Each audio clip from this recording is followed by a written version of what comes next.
My name's Miss Hughes. I'm Head of Sixth Form here at Whitby High School.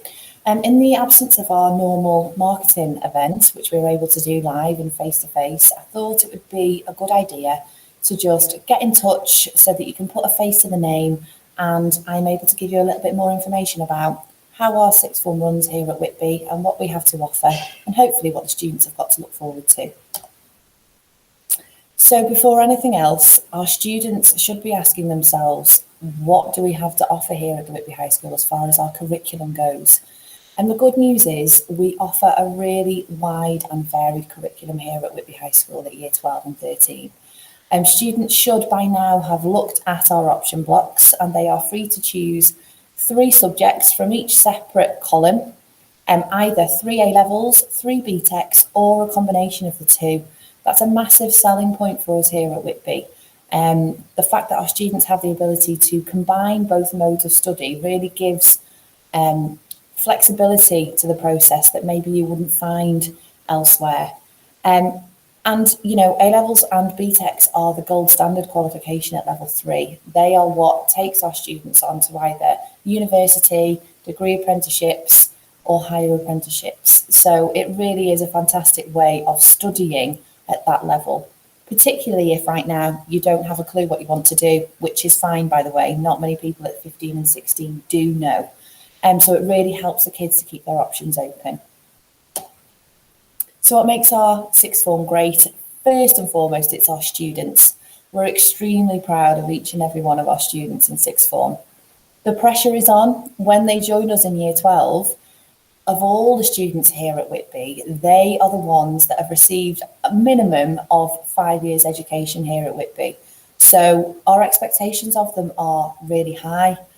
You know, those expectations of excellent attendance, excellent punctuality, the dress code is to be adhered to, behaviour needs to be impeccable, manners, setting that excellent example lower down the school, all of those are massively consistent expectations that we have of our students from the moment they set foot on site to the moment that they leave. I want students lower down the school to look up to the sixth formers and to understand what excellent behaviour and what excellent engagement looks like here. And for the most part, that's what we get. I think if things ever do start to go wrong, structures are in place to deal with that, but ultimately the conversation turns to, is this the right place for you? We have an excellent support and guidance package here in the sixth form. Lower down the school, Whitby is known for its really strong pastoral care. You know, the house staff do an absolutely outstanding job. The good news is that that pastoral care does not cease to exist once students get to year 12 and 13. They don't just enter sixth form and be expected to just get on with it. It's a very challenging time for our young people. The way that the pastoral system works for us here in sixth form is, as head of sixth form, I am basically the HPM for our year 12s and 13s. I do have a very strong pastoral background. I was head of Tudor House for 10 years before taking over this job. So they are in good hands. I am supported by Miss Hunt. She is my admin assistant at sixth form. She's a non-teacher and she's available to our students all day, every day. So first port of call, if a student needs to speak to a member of the sixth form team urgently, they will always find Miss Hunt really easily, and then we can figure out what to do from there. We are also supported by 10 fantastic form tutors. Pastoral care for year 12 and 13 is quite a niche thing. It's quite different to lower down the school. You know, academic challenge is much greater. There are new life pressures that aren't really in play lower down the school. So, you know, juggling school with paid work, social lives take on a kind of different form. There's lots of things for our young people to navigate, and I have a team of form tutors who are excellent at supporting the kids with that. They are massively knowledgeable about the UCAS process, how to apply for apprenticeships. We're really a very well-skilled team, both academically and pastorally, which is fantastic. We're also very lucky to have a fully staffed Key Stage 5 team. So all of the subjects on offer for year 12 and 13 are all staffed by fully qualified subject specialists, which is actually quite rare. So we count ourselves really, really lucky. Our curriculum staff really are experts in their field. In addition to that, because our students have attended here for the most part from year 7 to 11, they will inevitably come across members of staff that they know from lower down the school. And for me, that relationship is really, really important. It's important that our students are able to build strong relationships with their curriculum staff, with their form tutors, with us, because they need to know that they're going to be really well supported through these next 2 years. Level 3 study of any kind is tough. It's very, very challenging, and it's very different to anything that they will have experienced thus far. So it's really important that they understand that that support network is there. You know, any students that fell under learning support between year 7 to 11, that support structure still exists in year 12 and 13. So please know that any support that the students need to make the most of their learning here is in place. We're also very lucky to have lots of dedicated study spaces for our students. The first thing the students will notice that is different from lower down the school is they have free periods on their timetable. So their day is structured as it always has been. Form starts at 8:25, lesson 1 then starts 15-20 minutes after that, and the 50-minute lessons run as they always have done. The structure of the timetable is the same. However, 3 subjects doesn't fill 6 lessons a day, 5 lessons a week. So they will have free periods on their timetable. Initially, that seems a brilliant thing. But then the reality is actually, particularly early on in year 12, our students really struggle to understand how to use that time wisely.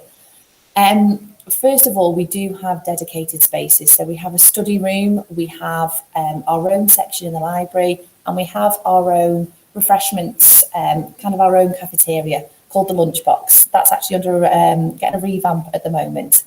All 3 spaces enable the students to work. So the library is their more silent study space. The study room enables the kids to work very quietly, but they can work in groups, they can revise together. They've got me on hand, Miss Hunter's on hand in there. But our lunchbox is going to be designed so that if students want to go and grab a coffee, grab something to eat, they can spend half an hour, they can plug their laptop in, do some work in there, or they can just spend half an hour having some downtime and catching up with friends. We're very, very lucky that we have those facilities available for the kids. I also want them to know that as far as those free periods go, we are currently trying really hard to support the students in how best to use that time. We don't take students on in year 12 and believe that they're all of a sudden these, you know, finished products of amazing academics that can work independently and know how to read deeper into their subjects. That's not how it works. So we have structures in place in form time, and also through something called our EPQ, Extended Project Qualification, where we actually try and teach the kids how to be more independent learners. They also have a reading Padlet. It's like an online reading notice board where curriculum staff have provided long lists of books, websites, blogs, vlogs, all the things that the students need to go and look upon to just gain a wider understanding of the subjects that they're doing. So that's a work in progress and something we're really trying to get the kids on board with. And what is it all for? As I've mentioned previously, level 3 study of any kind is a challenge, but we try to keep the students as focused on the end goal as we possibly can from very early on. So we use a platform called Unifrog here at Whitby. The process of understanding whether you want to go to university or not, or whether you want to do an apprenticeship, where are you going to go to university, what am I going to study, who offers apprenticeships, what can I do an apprenticeship in? It's a massively, massively overwhelming process. Unifrog provides us with a platform whereby every available university course and every available apprenticeship, information about them is on Unifrog. And the students they build up their own profile, so they put in what subjects they do, and they're then able to search university courses and apprenticeships that are linked to the courses they're currently studying. They can filter their searches in lots and lots of different ways by social scene, would you believe, the cost of living, performance of universities on league tables. There's all sorts of different ways that students can search what's right for them. It also provides form tutors with a tool whereby form tutors have access to their forms unifrog. They help them put their personal statements together on there. Their subject references are written on there, and I have access to them all. So we can all very much work together to try and make sure that the process of preparing for that next step is done thoroughly. And actually, that is something that has really helped keep the kids on track, particularly currently. I can't tell you how proud I am of our sixth formers and how they've coped with the current chaos. And largely that is due to the fact that they've been able to focus on what's going to come next and that end goal. As you can see on your screens there, our students go off to all sorts of really exciting establishments and apprenticeships year after year. And they never cease to amaze us. And you can see on there, we've got geophysical sciences, we've got psychology, product design, adult nursing.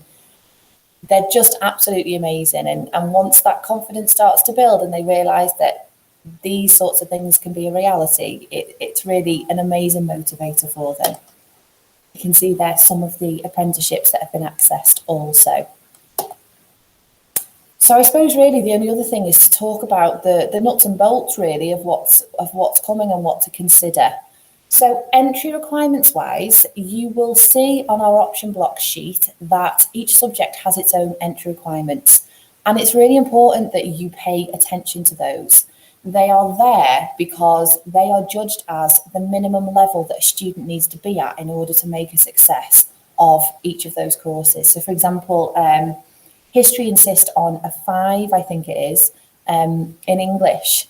And that is because history, A-level history, involves a huge amount of extended writing. So if those English skills are not there, a student's going to really, really struggle, even if they've got massive passion for history and they absolutely love it. If they can't put those thoughts and ideas down onto paper, they're going to struggle.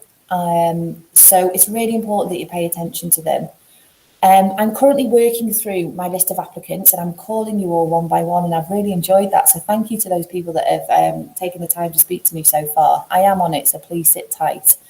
But I've had some really, really interesting conversations, and I've reassured those students, and I will reassure the rest of you now, that I will be guided by entry requirements once the grades are given, however that's going to be. I'm going to be guided by entry requirements, but I'm also going to be guided by 2 other really important things. The first one is, are the students engaging with their Google Classroom right now? I can't take on students in year 12 who have not worked for a massive chunk of year 11. They just won't cope. It's not a punishment. It's a fact that that student will not cope with studying year 12 if they've not completed year 11 study as best they can. The second thing I'm going to look at is I'm going to be providing really bespoke, targeted bridging work, because actually my focus is very much shifted to wanting to support my current applicants in being prepared for the start of their courses. So I'll be working with curriculum staff to figure out a list of really targeted tasks that the students need to have completed, so that we know that come September, they'll have completed work that has prepared them to get started. I want my year 12 students starting in September feeling confident and feeling ready and feeling excited about what's ahead. I don't want students feeling overwhelmed before they've even started. You will also see on the screen there that it says that we insist on a 4 in English and maths. That doesn't mean that a student has to have a 4 in English and maths to get on their chosen course. But if they get onto their courses without having passed English and maths at a grade 4, they will have to engage in our resit offer. So we offer GCSE English and Maths resits. They are run by fully qualified English and Maths members of staff, but it involves some extra study, either during the day in their timetable, but also some after school sessions. Once it's out the way and they get that 4, students feel much better. But please know that if you miss those grades, that is available. I suppose just a quick message to those students really struggling to understand how to put their A-level and BTEC choices together. Universities don't massively focus on the combination, but it is important that the combination of subjects that you take makes sense. You need to choose things that you enjoy, yes, but you need to also make sure that the subjects that you choose complement each other in some way. So when we make UCAS personal statements, when we write those up, a large chunk of that statement is about what you are studying right now and how is that building the skill set you need to go on and make a success of the undergraduate course that you want to do. So when you're making your choices, think to yourself, is this going to give me the skills that I need to move forward? Even if you don't have a specific idea right now, just make sure that you can interlink what each of these subjects is going to bring to the table as best as possible. So, for example, a really popular combination is health and social care, applied science and BTEC psychology. That can lead you on to anything from forensic science to nursing, adult nursing, pediatrics, psychology itself. There's absolutely all sorts that can take you on to. It's a really, really good combination. So just be aware of that when you're making your choices.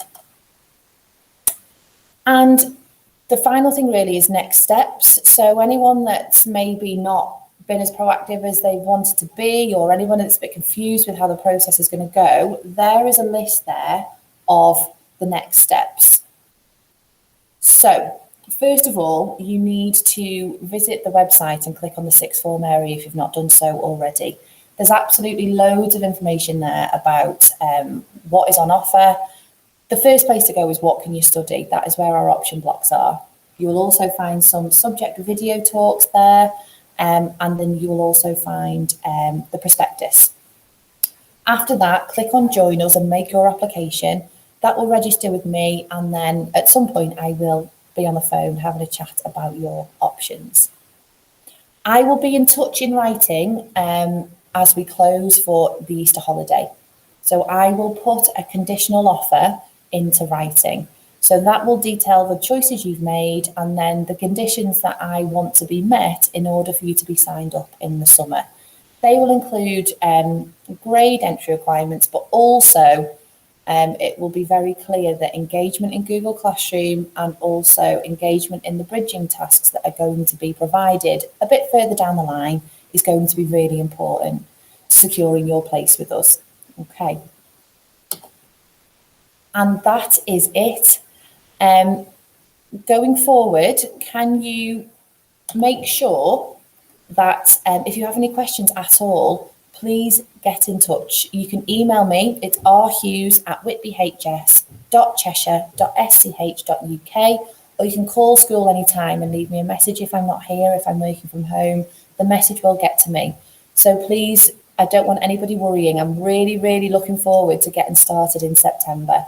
I know we're in uncertain times at the moment, but please know that my aim is to support these applicants as best I can to make sure they're ready and feeling confident about the start of Sixth Form. So thank you for listening, and I will speak to you all very soon.